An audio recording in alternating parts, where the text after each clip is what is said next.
अस्सलाम welcome back. तो आज जो हमारा नया टॉपिक है that is TCP IP model. ये मॉडल बहुत ही इम्पोर्टेंट मॉडल है फॉर क्वेश्चंस जो कि इंटरव्यूज़ में पूछे जाते हैं। ये इतना इम्पोर्टेंट मॉडल है कि इसके अंदर सिर्फ दो मॉडल्स नहीं हैं, टीसीपी और आईपी। इसके अंदर मल्टीपल मॉडल्स हैं, लेकिन ये दो मॉडल्स टीसीपी और आईपी इतने इम्पोर्टेंट हैं कि इस पूरे का नाम ही टीसीपी आईपी मॉडल दे दिया गया है। ये दो सबसे इम्पोर्टेंट प्रोटोकॉल्स हैं। अब इसके अंदर 4 मेन लेयर्स आती हैं। सबसे पहले एप्लीकेशन लेयर होती है, फिर ट्रांसपोर्ट लेयर होती है, फिर internet and then comes network access. अब इसके अंदर ना हर लेयर का एक स्पेसिफिक रोल है और हर role is very important for the better security. अब वो डिफरेंट टारगेट करते हैं साइबर अटैक्स को। डिफरेंट जो हमारे लेयर्स हैं ना, वो उन हर लेयर का डिफरेंट काम है डिफरेंट तरह से प्रोटेक्शन करने का। तो यानी चारों लेयर्स का इम्पोर्टेंट ज़रूरी है, चारों का इंटरलिंक इंटर फंक्शन करना बहुत ज़रूरी है। जब चारों साथ काम करेंगी तब ही बेटर सिक्योरिटी प्रोवाइड हो सकती है। अच्छा, तो सबसे पहले नेटवर्किंग और जो ये है, ये हम लोग पिछले लेक्चर में कर चुके हैं बेसिक। तो मैं हल्का सा आप लोगों को ओवरव्यू दूंगा इसका कि नेटवर्क एग्जिस्ट क्यों करते हैं, क्योंकि ताकि हम लोग एक दूसरे के साथ रिसोर्सेज को शेयर कर सकें, इंफॉर्मेशन को शेयर कर सकें, कम्युनिकेट कर सकें। Services for example WhatsApp, Instagram, email, streaming वगैरह, ये सब कुछ हम लोग नेटवर्किंग के ज़रिए ही कर सकते हैं। अच्छा, तो प्रोटोकॉल क्यों मैटर करते हैं? Because they provide the different rules, different devices and software interoperate reliably and securely. ताकि ये आपस में इंटरलिंक करने के लिए हम लोग कुछ प्रोटोकॉल्स यूज़ करते हैं, कुछ इनके कनेक्शन के लिए जो चीज़ें होती हैं उसे प्रोटोकॉल्स कहते हैं। So that is they are very important. अब हम लोग चलते हैं कि टीसीपी और आईपी मॉडल है क्या। मेनली तो मैं बता चुका हूँ, लेकिन हल्का सा ये है कि a layered framework that standardises the network communication. ये नेटवर्क कम्युनिकेशन की सिक्योरिटी का एक मॉडल है जो कि चार डिफरेंट उस पे डिपेंड है, चार डिफरेंट मॉडल्स पे डिपेंड करता है: एप्लीकेशन, ट्रांसपोर्ट, नेटवर्क और इंटरनेट। ये हो चुका। अब देखें कि basic for the modern internet enables the global inter operability. इसका मतलब ये है कि ऑपरेट करने के लिए डिफरेंट डिवाइसेस एक ही तरीके से ऑपरेट करने के लिए it is very important TCP और आईपी मॉडल। इसके अंदर जो चार हमारे पास लेयर्स हैं वो हो चुकी हैं। अब इन लेयर्स को हम लोग एक एक करके पढ़ेंगे। हर लेयर का काम क्या था? अलग अलग साइबर अटैक्स को डील करना। यानी चार लेयर्स हैं तो चारों का अलग अलग काम है। एक का काम होगा फॉर एग्जांपल, अब हम लोग आगे देखेंगे कि एक का काम होगा इंटरनेट को सिक्योर करना। एक का काम होगा कि हम लोग जिस वेबसाइट पे जा रहे हैं हमारा लिंक सिक्योर करना। एक का काम होगा कि हम लोग जो वेबसाइट यूज़ कर रहे हैं उससे कुछ हमारे पास मालवेयर या वो इस तरह के डिफरेंट डिवाइसेस इंस्टॉल ना हो जाएं। सबसे पहले हमारे पास आता है एप्लीकेशन लेयर। एप्लीकेशन लेयर जो है ये प्रोवाइड करता है सर्विसेज हमें, यूज़र को एक्चुअली। और ये in the form of H T T P S, H T T P, D N S, F T M और एस एम टी पी। ये सारे जो हम लोग अगर यहाँ पे देखें तो अगर कोई हम लोग खोलना चाहें ना, तो यहाँ पे हमारे पास एच टी टी पी ही लिखा हुआ आता है। अगर फॉर एग्जांपल ये हमारे पास ये हमारा वो है, यहाँ पे हम लोग अगर देखें इसको, अगर हम लोग कॉपी करेंगे ना, ये देखें अगर हम लोग ये यहाँ पे HTTPS लिखा हुआ गया, यानी ये लिंक है। हम लोग ये भी कर चुके हैं पिछली वीडियोस में। इसकी भी मैं सारी आपको HTTP और HTTPS के बारे में बता चुका हूँ। वो भी वीडियो अगर आप देखना चाहते हैं तो आप देख सकते हैं। यानी ये सारा पिछली वीडियोस और लेक्चर्स पे बेस करता है। तो अब एप्लीकेशन लेयर में ये होता है कि हम लोगों ने किसी एक सोर्स पे जाना है, किसी एक वेबसाइट, किसी एक हमने टूल यूज़ करना है। For example if we want to go to YouTube और we want to go to the Google, और किसी भी हमने वेबसाइट पे जाना है, तो हम लोग अगर फॉर एग्जांपल लिख रहे हैं google.com, तो क्या पता कि किसी हैकर ने एक google.com के नाम से फेक HTTP साइट बनाई हुई हो। किस तरह? DNS स्पूफिंग कहते हैं उसे, कि हम लोग रीडायरेक्ट कर लें आईपीज को किसी अपने फेक वेबसाइट्स की तरह। तो मैं अगर google.com सर्च करूंगा और मैं हैकर की वेब पे चला जाऊंगा और मेरा सारा डाटा लीक हो जाएगा। तो इसकी सिक्योरिटी के लिए कि सही जगह पर हमें लेके जाए, तो वो करता है एप्लीकेशन लेयर। अब यहाँ लिखा हुआ है web browsing, email, domain and name resolution, real world. Real world में आपको एग्जांपल दे चुका हूँ कि google.com की एक वेबसाइट थी, मैंने उसे सर्च किया। अब क्या पता हैकर ने डीएनएस स्पूफिंग के ज़रिए एक वैसी ही वेबसाइट बनाई हुई हो जो कि हमें रीडायरेक्ट कर दे उस फेक आईपी की तरफ, क्योंकि आईपी भी ये लोग कॉपी करते होते हैं। डीएनएस स्पूफिंग होता है, एक मेथड होता है जिसके ज़रिए ये हम लोग करेंगे सारा आगे, सारी हैकिंग हम लोग करेंगे। क्यों? क्योंकि आपको अगर साइबर सिक्योरिटी करनी है तो आपको एक हैकर के दिमाग से सोचना पड़ेगा कि हैकर किस किस तरीके से अटैक कर सकता है, तभी तो आप सिक्योरिटी कर सकेंगे। तो इसलिए डीएनएस स्पूफिंग भी हम लोग करेंगे कि किस तरह हम लोग एक ही आईडी, फॉर एग्जांपल अगर जो गूगल का हमने पीछे आईपी पढ़ा था, वही आईपी गूगल का हम लोग सेम यूज़ करके एक वेबसाइट बनाएं, फेक वेबसाइट, और जब भी कोई बंदा google.com सर्च करे तो वो हमारी उस फेक एचटीटीपी या एचटीटीपीएस वेबसाइट पे आ जाए। That is called DNS spoofing. इसी तरह अगर हम लोगों का कोई अगर मालवेयर हमारी ईमेल के ज़रिए हमें भेजे, एसएमटीपी अब्यूज़ इसको कहते होते हैं। इसके ज़रिए ये होता है कि किसी ने हमें ईमेल की जिसको हम लोग वो भी करते कहते होते हैं, स्पेयर फिशिंग वगैरह भी कहते हैं, जो हमने पढ़ी थी साइबर अटैक्स में, स्पेयर फिशिंग। अच्छा, तो वो ये करते हैं कि हमारे पास ईमेल आएगी, उसमें कोई लिंक होगा, हम लोगों ने उस लिंक को क्लिक करना है, हम उसका कोई ऐप खुलेगा। कभी-कभार ऐसा होता है कि वो हैकर ना इंस्टाग्राम के रियल जीमेल से हमें मेल करता है कि आपका अकाउंट का फॉर एग्ज़ाम्पल लॉगिन हुआ है, यहाँ पे लॉगिन करके इसको कन्फर्म करें कि आपने किया है या नहीं किया, या अगर आपने नहीं किया तो इसको रिपोर्ट करें। तो हैकर्स ने इस तरह के वेबसाइट्स बनाई हुई होती हैं कि वो लिंक हमें जहाँ पे लेके जाएगा वहाँ पे हम लोग लॉगिन करेंगे अपना, तो वो बिल्कुल exact same pin page to page, word to word same copy हुआ हुआ होगा फ्रॉम द रियल इंस्टाग्राम, जिसकी वजह से हमें डिफरेंशिएट करना बहुत मुश्किल हो जाता है और हमारा सारा डाटा लॉस हो जाएगा। तो एप्लीकेशन लेयर का ये काम है कि ये हमें सही वेबसाइट की तरफ लेकर जाती है। अच्छा, अगला जो है that is called transport layer. Transport layer का ये है कि ट्रांसपोर्ट लेयर का काम यह है कि ये ब्रेक करता है डाटा इनटू सेगमेंट्स। अब इसके अंदर ना दो मेन पार्ट्स होते हैं, दो मेन पोर्शंस होते हैं, उनको कहते हैं टीसीपी और यूडीपी। ये लिखा हुआ है टीसीपी एंड यूडीपी। ये दो काम करते हैं फॉर बेटर ट्रांसपोर्ट। ठीक है, कि अगर फॉर एग्जांपल मैंने किसी को डाटा भेजना है, मैंने टाइप किया जी कि मैंने मैच देखना है फॉर एग्जांपल, तो मैच अगर मैं लाइव देख रहा हूँ तो कभी कभार आपने देखा होगा कि अगर लाइव मैच देखें तो बीच में ना एकदम से स्क्रीन जो है वो पॉज हो जाती है और 1-2 सेकंड का गैप आ जाता है और फिर स्क्रीन दोबारा रिज्यूम हो जाती है। तो ये होता है ट्रांसपोर्ट लेयर कि आपका डाटा स्मूथली ट्रांसपोर्ट करना ट्रांसपोर्ट लेयर का काम है। अगर आपका ट्रांसपोर्टेशन में यहाँ पे अगर आपका हैकर बैठा हुआ है, तो अगर उसने for example end to end communication process to process delivery is compulsory in transport layer. अगर उसने पोर्ट स्कैनिंग कर ली, यानी उसने अगर एन मैप कर लिया या सेशन हाईजैकिंग कर ली उसने, तो फिर आपका डाटा बीच में से ही यहाँ से ही वो आपको हैक कर लेगा। यानी ये जो कनेक्शन है, इस कनेक्शन के बीच में से वो आपके डिवाइस को एक्सेस कर सकता है। तो ट्रांसपोर्ट लेयर ये करती है कि अब इसके अंदर मैं टीसीपी और यूडीपी का बता रहा था। टीसीपी का फंक्शन ये है कि ये रिलायबल है, लेकिन इसका एक डिफेक्ट है कि टीसीपी इज़ वेरी स्लो। क्यों स्लो है? क्योंकि ये रिलायबल है। जो भी रिलायबल चीज़ होती है वो स्लो होती है।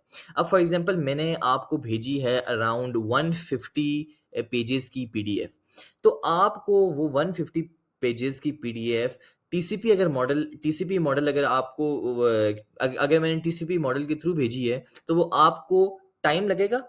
For example it will take 1 hour and then you will get all the PDF. But if I am using UDP then it might happen that कि उस वही पीडीएफ जो जिसने 1 घंटा लिया था इन टीसीपी मॉडल, वो यूडीपी में हाफ एन आवर लगे। लेकिन द प्रॉब्लम विल बी कि उसमें से कुछ पेज गायब होंगे, कुछ पेज ब्लैंक होंगे, कोई डाटा मिसिंग होगा।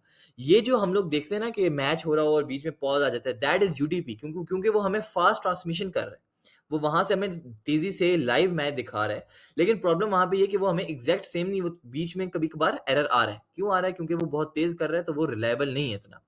जबकि टीसीपी मॉडल हम लोग तब यूज करते हैं जब हमें रिलायबिलिटी जरूरी हो, यानी हमें पता होना चाहिए, हमने यानी हमने करना है कि हमारा डाटा चेंज ना हो सके, ऑल्टर ना हो सके, इसका डाटा लॉस ना हो सके, तब हम लोग यूज करते हैं टीसीपी मॉडल, क्योंकि ये हाईली रिलायबल है, इसके अंदर data loss next to impossible है। अब यूट्यूब स्ट्रीमिंग वगैरह में कभी कभार पॉज आ जाते हैं, वो इसकी एग्जांपल है। इसी तरह बस यही बहुत है। आगे चलते हैं हम लोग, तो that is called internet layer. अच्छा, इंटरनेट लेयर और इसमें जो हमारी ये लेयर है ना, ट्रांसपोर्ट लेयर, इसमें आपने फ़र्क अच्छे तरीके से समझना है। Excuse me. अच्छा, इंटरनेट लेयर में ये होता है कि इंटरनेट लेयर में responsible for addressing and routing packets between the network.